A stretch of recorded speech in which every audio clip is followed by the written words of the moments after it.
Messieurs Boker Tov, Am Israël Chai, Am Israël Chai, Am Israël Chai,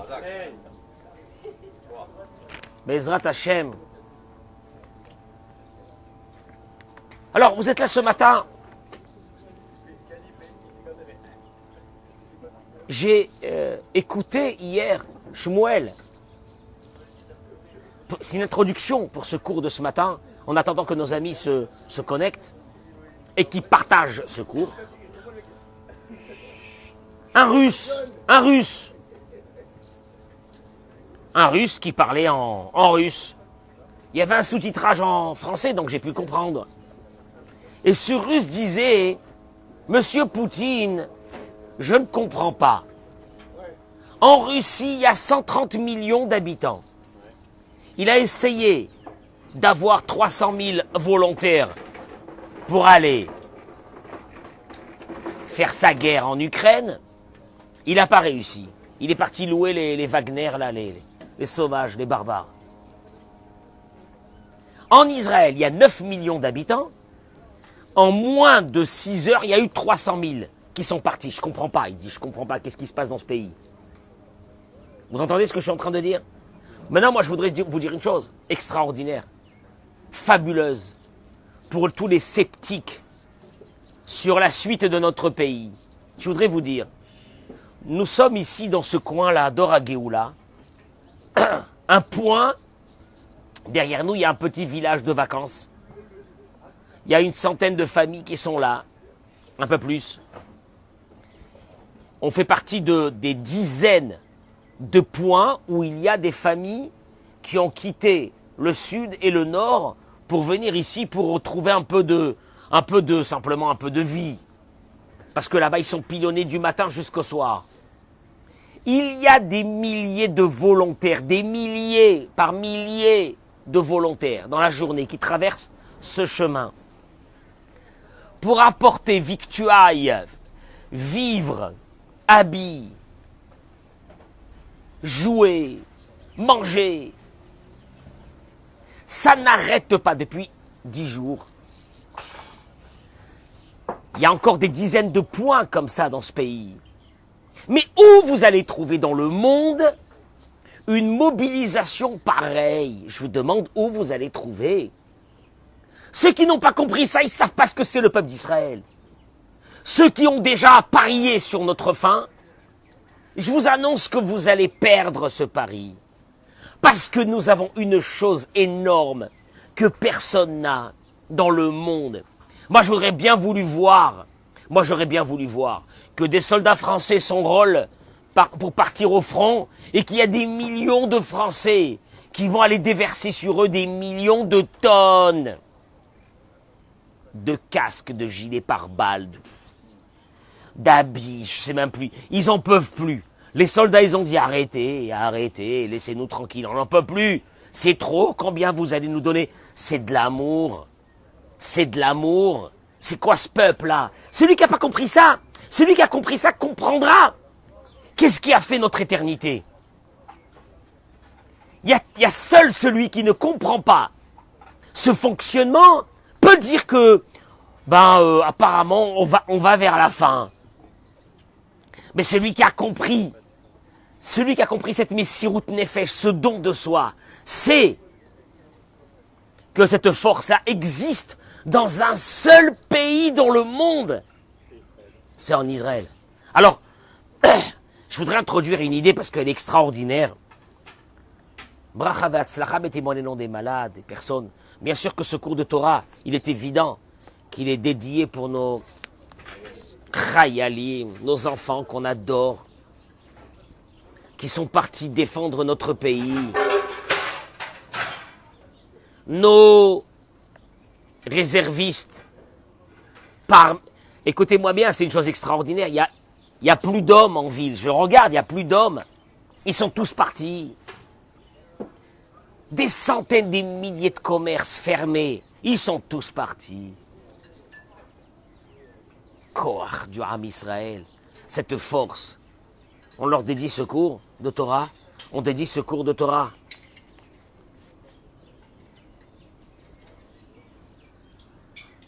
À toutes ces personnes qui sont parties, égorgées, assassinées.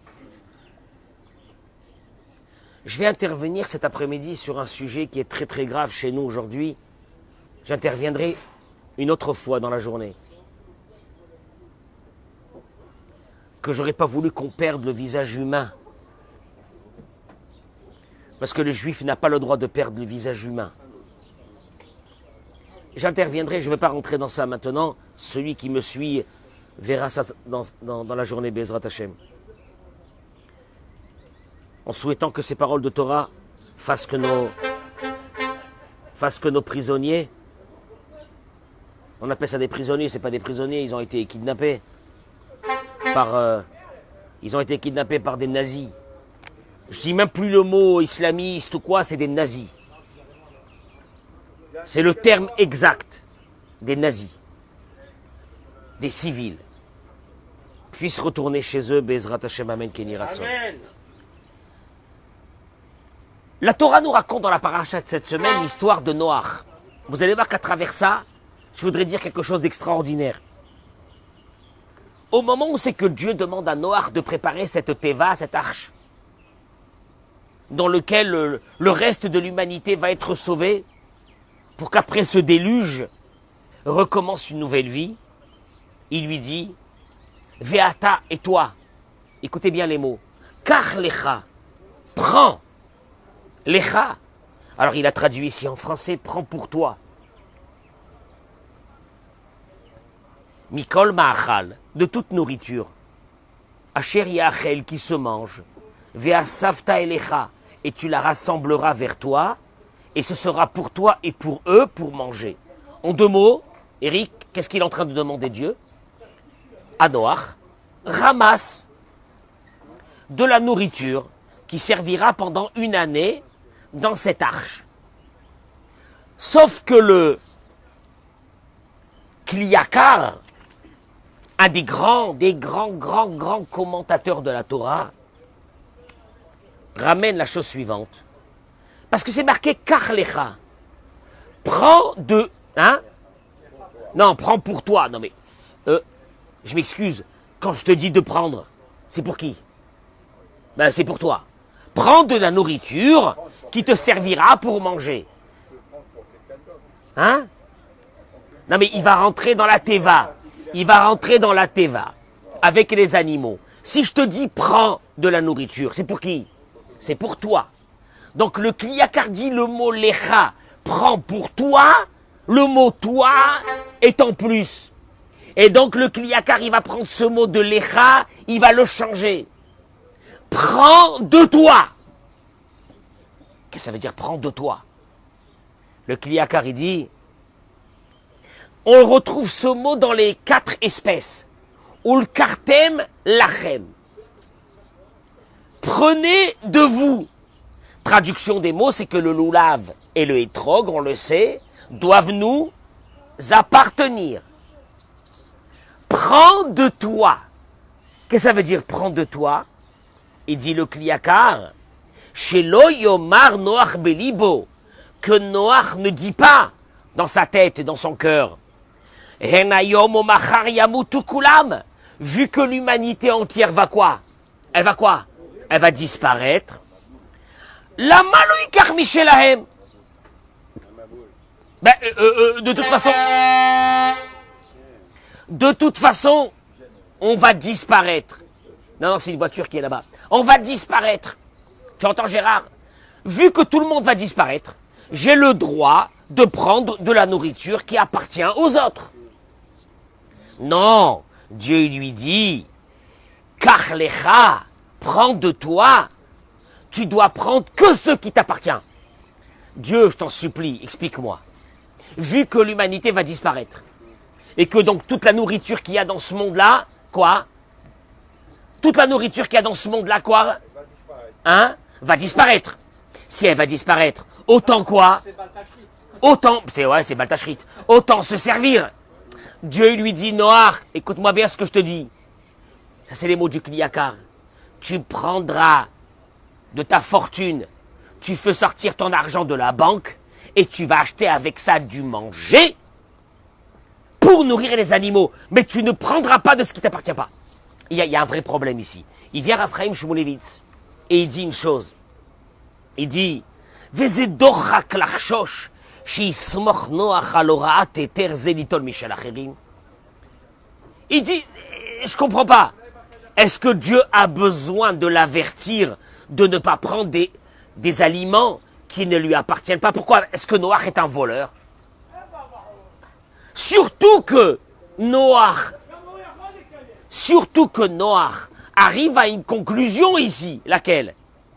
C'est que toute l'humanité va disparaître à cause de quoi? Du vol. Hein? Mais merci. Mais merci. À cause du vol. La Torah nous dit Kimala Haaretz Hamas, car la Torah a été remplie de Hamas.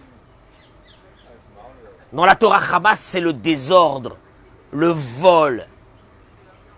Hamas, c'est pas un mot qui est venu par hasard dans la paracha de cette semaine. Kimala Haaretz Hamas mi penehem, car la terre a été remplie de vol, de désordre. Le désordre, le chaos. Et ce groupe-là, ce groupuscule, il a pris quel nom? Hamas. Noach sait que l'humanité va disparaître à cause de ce vol, de ce désordre. Est-ce que Noach aurait eu dans sa tête l'idée de quoi? D'aller voler? Bien sûr que non. Donc Raphaïm Shmulevitz dit, je comprends pas. C'est bizarre que Dieu a besoin de l'en avertir. Pourquoi il va l'avertir? Qu'est-ce que tu m'avertis? Tu m'avertis de quoi maintenant? Que je dois payer mon alimentation? Pourquoi tu me prends pour un voleur quand je sais que l'humanité va disparaître à cause de ce vol? Enfin, il continue Raphaïm Shmulevitz, il dit la chose suivante. Surtout que il est écrit dans le Pasuk Vayavo Noach el Ateva que Noach est venu dans l'arche. Chazal, ils disent, comme on a vu hier dans le cours, que Noach faisait partie de ceux qui étaient pauvres, on va appeler ça, pauvres en émouna, en foi. Ma'amin ve'eno ma'amin. Il avait la foi, il n'avait pas la foi. Et là, il dit Raphaïm Shmulevitz, attention, ne pensez pas que Noach avait un manque de foi. Noach se disait une chose. Noach savait combien Dieu aimait l'humanité. Et Noach avait une perception des choses qui étaient un peu différentes. Il disait, c'est sûr qu'en fin de compte, Dieu ne va pas quoi? Détruire l'humanité. Surtout que nous savons qu'il est écrit dans Masechet Avot, Asaran Dorot mi Adam ve'ad Noach. Il y a 10 générations depuis Adam jusqu'à Noach. Et les 10 générations, ils ont fauté. Et la Mishnah dans Masechet Avot continue, il dit pour te montrer combien Dieu, il est quoi? Il est patient. Donc Noach se disait en fin de compte quoi? Peut-être qu'en fin de compte, il ne va pas y avoir quoi? Le déluge. Donc dis-moi, quand tu vois que quelqu'un a une perception des choses, que Dieu ne détruira pas le monde, est-ce que tu penses qu'à un moment donné, il va aller prendre les aliments qui appartiennent à l'humanité pour les faire rentrer dans sa teva? Non, parce qu'il se dit qu'en fin de compte, il ne va pas y avoir de déluge. Alors, Raphaïm Shmulevitz a un problème avec ce Kliakar. Le Kliakar du début du cours était le suivant. Prends de toi, ne va pas prendre ce qui appartient aux autres. Ne te dis pas que les autres vont mourir. Mais il dit Raphaïm Shmulevitz, je comprends pas. Noach lui-même était un des sceptiques de ce déluge. Peut-être que ce déluge n'arrivera pas. Donc dis-moi, si tu penses que le déluge n'arrivera pas, est-ce que tu vas aller prendre les aliments qui appartiennent aux autres? Bien sûr que non.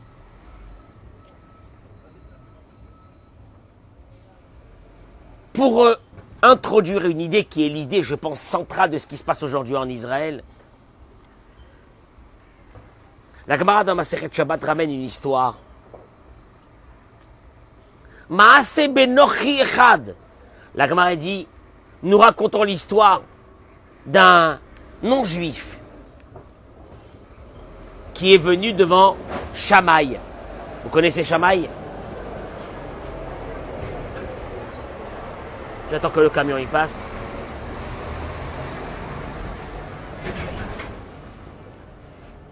Vous savez qu'il y a eu dans la Torah deux grands maîtres, Beth Shammai et Beth Hillel, la maison de Shammai et la maison de Hillel.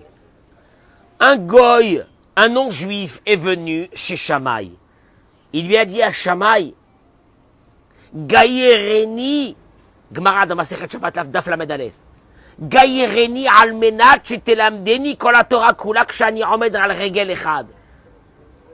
Il lui a dit, regarde, à Shammai, j'ai pas le temps. Je vais me mettre sur un pied. Combien de temps tu peux rester sur un pied? Lève-toi debout et reste sur un pied. Combien de temps tu peux rester? Alors, 30 secondes. Non, Mordechai est un sportif. Il peut rester 1 minute. Bon, allez, 1 minute. C'est un sportif. Mordechai, Marcel, 1 minute. Apprends-moi, je voudrais me convertir. Apprends-moi la Torah en 1 minute. Shammai, il lui a dit, va-t'en. Ah, tu m'as saoulé, va-t'en. Il est parti voir Hillel. Il lui a dit à Hillel, ce goy, ce non-juif était très intelligent. Vous allez le voir. Il lui a dit à Hillel, apprends-moi la Torah, toute votre religion juive. Apprends-la moi en 1 minute. Je vais me mettre sur un pied. Apprends-la moi en 1 minute. Hillel, il lui a dit, oui, il n'y a aucun problème. Ah ben oui.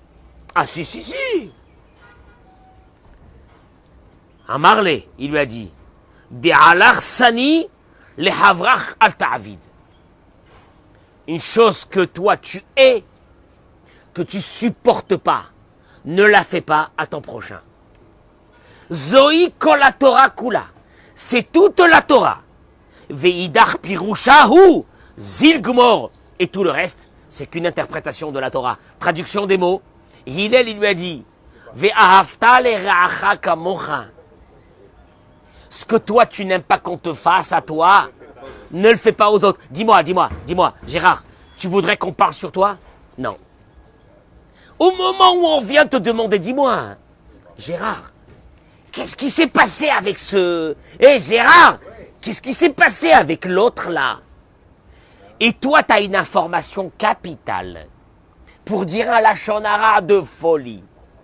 Pose-toi la question, est-ce que toi, tu aurais voulu qu'on parle de toi à ce moment-là? Non. Zéouzé. Zé kol haTorah kula.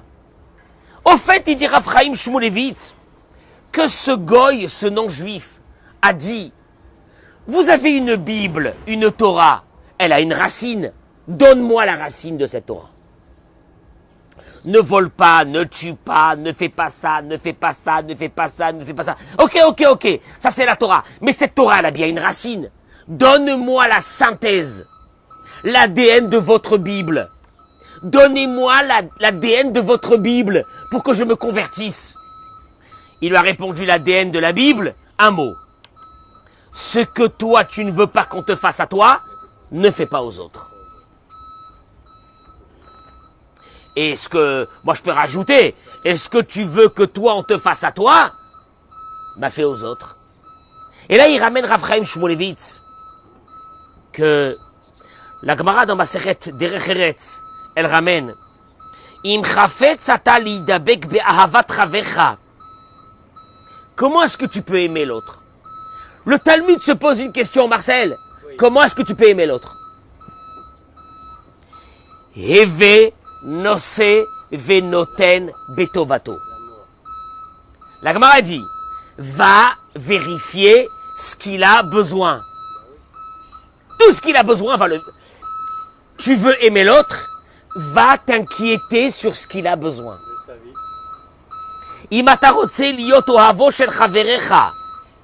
Si tu veux arriver à l'amour du prochain, ou les kayem, excusez-nous, on est en temps de guerre, hein. Même les camions, ils marchent en arrière. C'est un camion de poubelle, le pauvre. Mais tu sais c'est quoi son problème? C'est qu'il y a tellement de voitures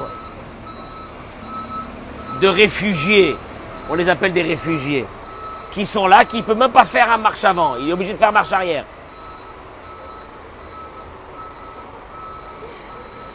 La Gemara dit, si tu veux arriver à aimer quelqu'un, aimer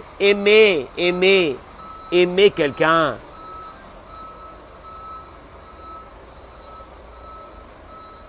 il y a des gens qui ne savent pas aimer. Il y a des personnes qui pensent qu'ils savent aimer, mais ils ne savent pas aimer.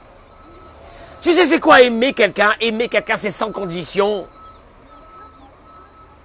Quand je dis aux hommes, aimez vos femmes, je dis aux femmes, vous pouvez pas avoir un peu d'amour pour vos maris?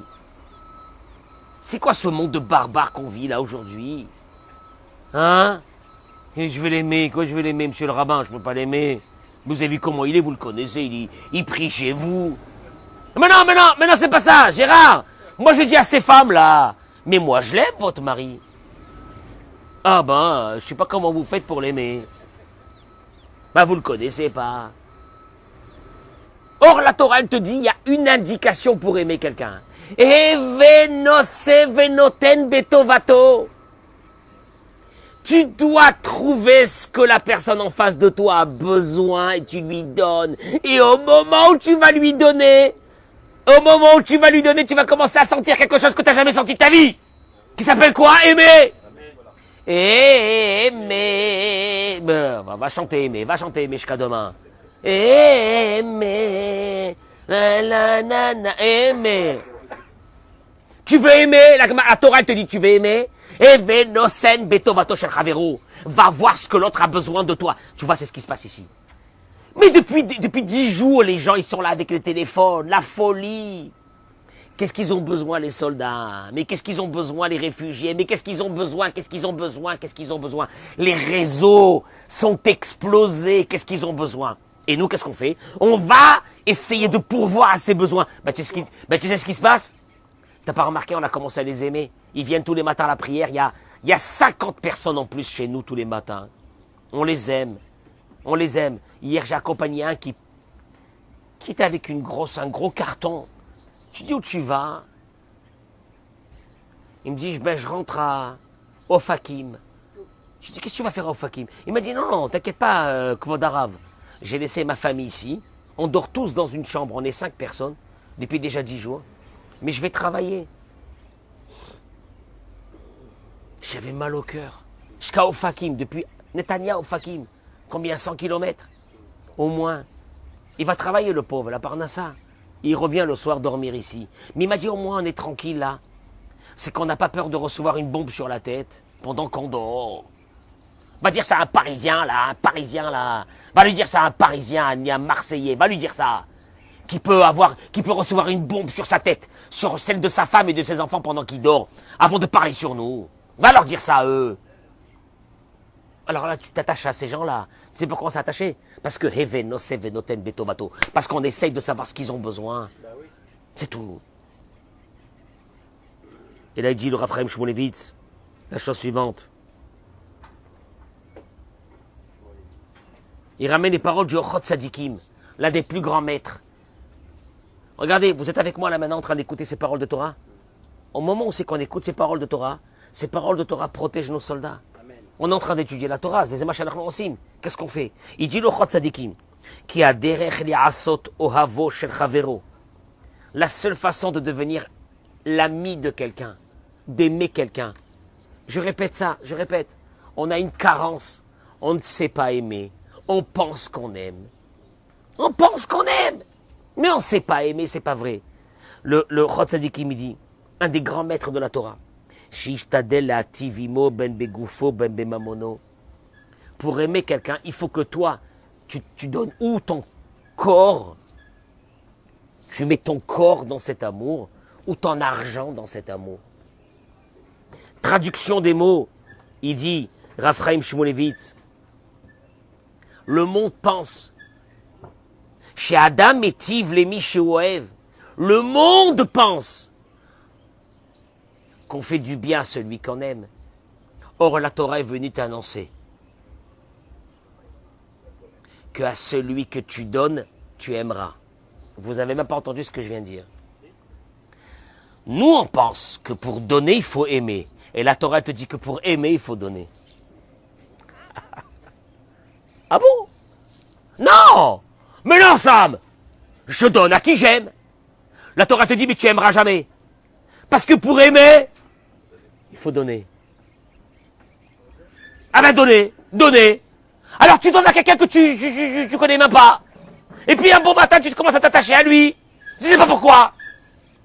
Et la Torah te dit, tu sais d'où est venu le problème du carence de l'amour dans notre société?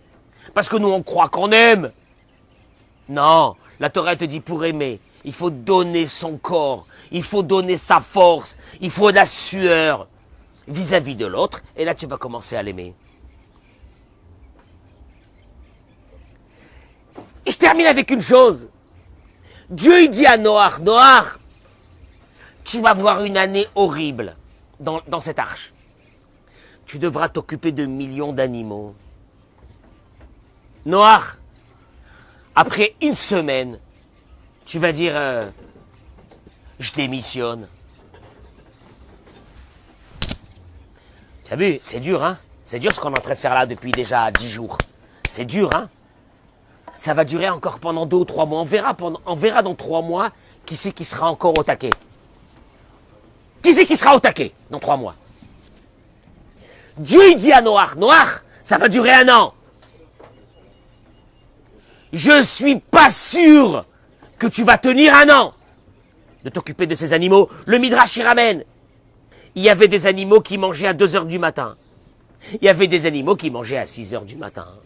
Il y avait des animaux qui mangeaient à 3 heures du matin, c'est leur horaire. Puis il y a des animaux à 3 heures d'après-midi. Maintenant, je t'explique. Si tu n'as pas dormi à 2 heures du matin, et à 3 heures, et à 6 heures, est-ce que tu es opérationnel à 11 heures, midi, 1 heure? Je peux pas. Je peux pas. D'ailleurs, un lion, le Midrash raconte qu'un lion, le lion, il n'y en avait qu'un seul, le lion n'a pas reçu son aliment au moment. Qu'est-ce qu'il a fait à Noach? Il lui a donné un coup. Noach a boité pendant des années. Il lui a donné un coup à Noach, il dit, tu vas pas venir à manger. Et là, il dit, Raphaïm Shmulevitz, c'est ça la raison du kliakar. Quand le kliakar, il dit, il faut que tu amènes de ton alimentation à toi. C'est pas parce que Noach allait voler de l'alimentation qui appartenait aux autres. C'est pour dire à Noach, tu sais comment tu vas t'attacher à ces animaux? C'est quand tu prends ton porte-monnaie, tu vas l'ouvrir, tu vas le défoncer, tu vas dépenser tout ton argent pour acheter quoi? De la bouffe. Pour qui? Bon, un lézard. Mais je l'écrase, moi, ce lézard. Une grenouille. Elle est là, tu fais une grenouille. Puis d'un seul coup, tu te retournes. Tu vois devant toi un rhinocéros qui te regarde mal. Et il faut lui donner à manger. Tu as dépensé ton argent? Tu sais ce qui va se passer? Tu vas aimer ces animaux. Ben, c'est la seule façon pour que tu puisses tenir 1 an. C'est énorme. Vous avez entendu ce que je viens de dire? C'est énorme. La seule façon, c'est que tu prends tout ton argent, tu achètes avec ça de l'alimentation karlecha, parce que sans ça, tu ne pourras pas tenir pendant 1 an. Et là, messieurs, je termine avec ça, parce qu'il y avait encore beaucoup de choses à vous dire, mais on le fera une autre fois. Il nous manquait cet amour dans ce pays, qui avait disparu depuis 1 an. Yakadosh Baruch Hu, il nous a dit, mon Dieu, Hachem, il a dit, mon Dieu, je vais vous faire une chose que jamais dans votre vie vous avez vécu et que vous vivrez. Parce que ça fait 1 an que vous vous entretuez entre vous. La haine s'est installée entre vous, alors que la Torah, elle a dit, au moment où vous êtes arrivés sur le mont Sinaï, Vaïchan Israël Negetahar, le peuple d'Israël a campé devant la montagne, Ke'ishechad Belevechad, comme un seul homme, comme un seul cœur. Vous pensez que c'était juste une image? Dieu dit, je donne la Torah à un homme. Alors je ne donne pas la Torah à des millions d'êtres humains, à un homme. À un homme, une entité, un corps. Eh bien, vous savez ce que je vais vous faire? Ça va être douloureux. Hein? Ouais, on est un pays occidental, moderne, comme tous les pays modernes. Oh, on n'a plus peur de rien, on a la meilleure armée du monde. Ils sont rentrés avec des charrettes, avec des ânes, avec des scooters des années 60. ces nazis, pendant une journée, ils ont brûlé, égorgé, ouvert des ventres de femmes enceintes. Il y a des photos, il y a des photos, il y a des photos. De Zaka, qui sont arrivés là-bas, il y a des photos, ils vont mourir de voir de ce qu'ils ont vu. Une journée, il n'y avait pas de salle. Et là, d'un seul coup, l'ADN du juif va se réveiller. Qu'on est prêt à tout donner pour l'autre. On est prêt à tout faire pour l'autre. Et puis, ce don va faire une chose. C'est qu'à travers ce don, il va y avoir quoi? Eh ben, l'amour. Je voudrais terminer par un message particulier. Si vous n'aimez pas l'autre, je vous le signe. Je suis prêt à vous signer un chèque à blanc. Si vous n'aimez pas quelqu'un, c'est parce que vous n'avez jamais rien fait pour lui. Je dirais aux hommes, si vous n'aimez pas vos femmes, c'est parce que ça fait très longtemps que vous avez arrêté de faire. Je dirais aux femmes, si vous n'aimez pas vos maris, posez-vous la vraie question, est-ce que vous avez fait quelque chose pour lui? Quand je vois un couple qui me dit on s'aime plus, et moi je lui réponds non, on se donne plus. C'est pas on s'aime plus, c'est pas vrai. Tu sais pourquoi? Tu sais pourquoi? Tu sais pourquoi? Parce que même un animal, si tu lui donnes, tu l'aimes. Quand tu as vu cette petite vidéo de ces chiens qui ont été ramenés de la bande de Gaza, à leur propriétaire, aux rescapés. Tu as vu comment ils ont sauté sur les chiens? Ces chiens étaient cachés en dessous des lits pendant des jours. Et ils les ont repris. Ah, tu vois cette image? Comment les maîtres, ils sautent sur leurs chiens. Des hommes, des femmes et des enfants. Un chien. Mais ce chien, il m'a tellement donné à ce chien, cet animal, comme Noir, que ce chien, mais il y a de l'amour. Il y a pas d'amour parce qu'on n'a rien donné, parce qu'on donne rien. Oui, on donne sa carte bleue. C'est tellement impersonnel. Oui, la femme te prend, te jette une assiette devant la table, j'en sais rien, moi. Je dis des choses comme ça, je caricature. Où est l'amour? Où est le don de soi? Où est le cœur?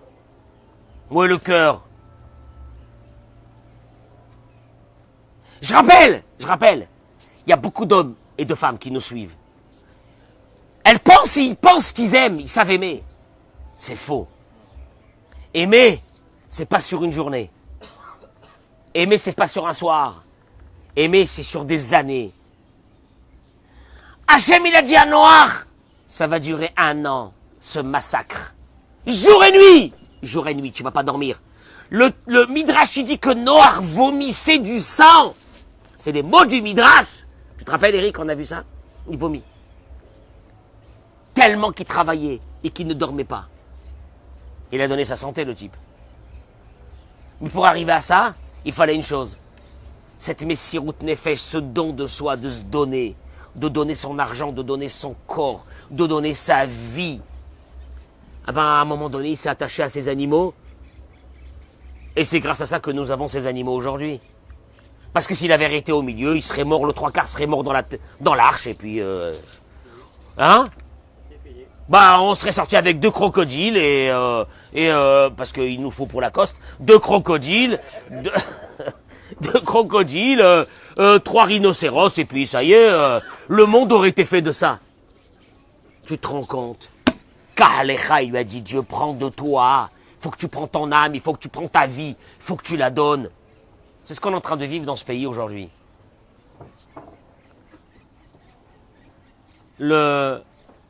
L'aventure n'est pas terminée. Eric, on a encore des jours très durs devant nous.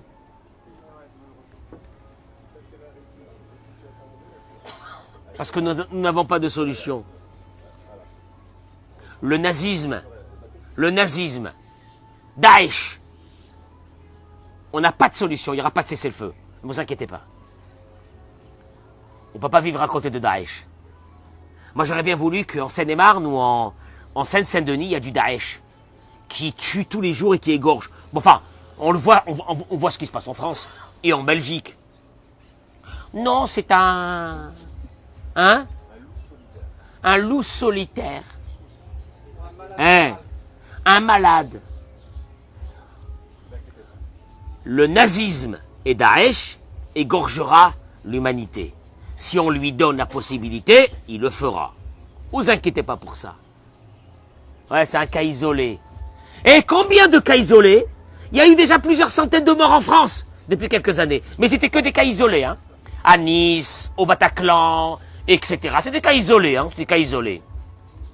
C'est que des fiches S. Et des fichiers S.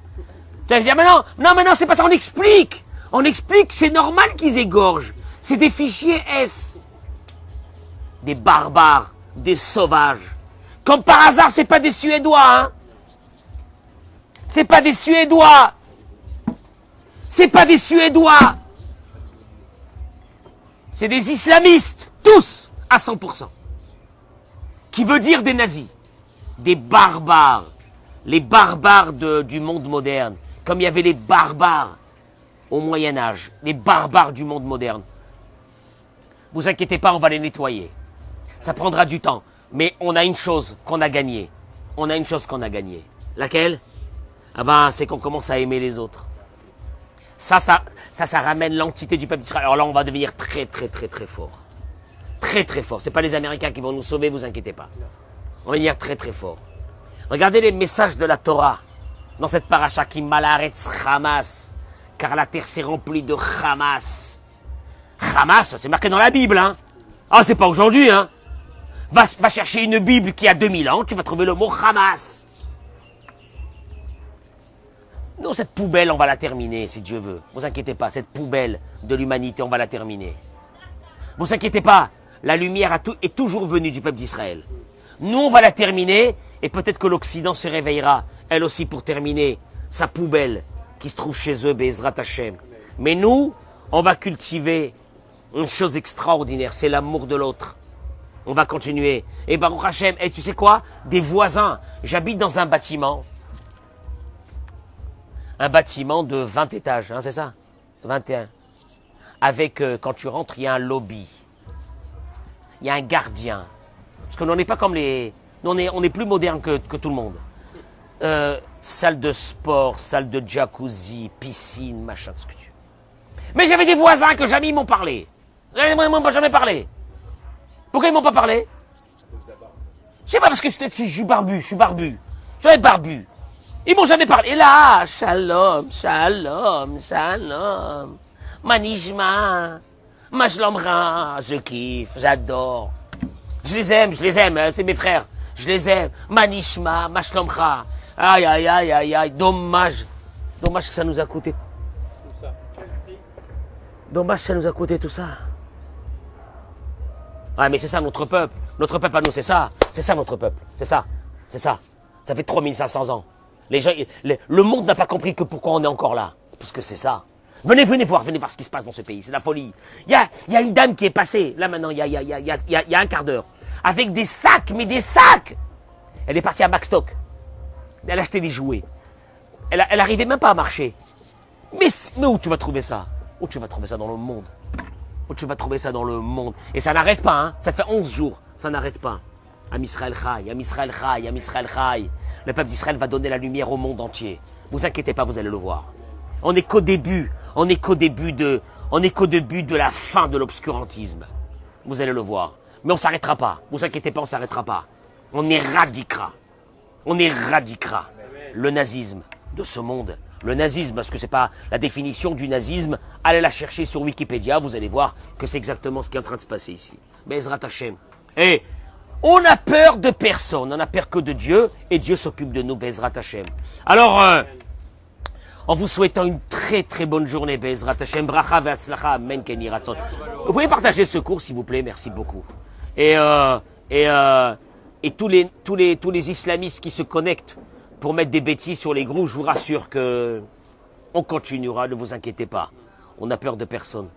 Et ni de vos interventions sur les réseaux sociaux, parce qu'à part ça, vous savez rien faire d'autre. Voilà, je vous souhaite une bonne journée. Amen, Kenya.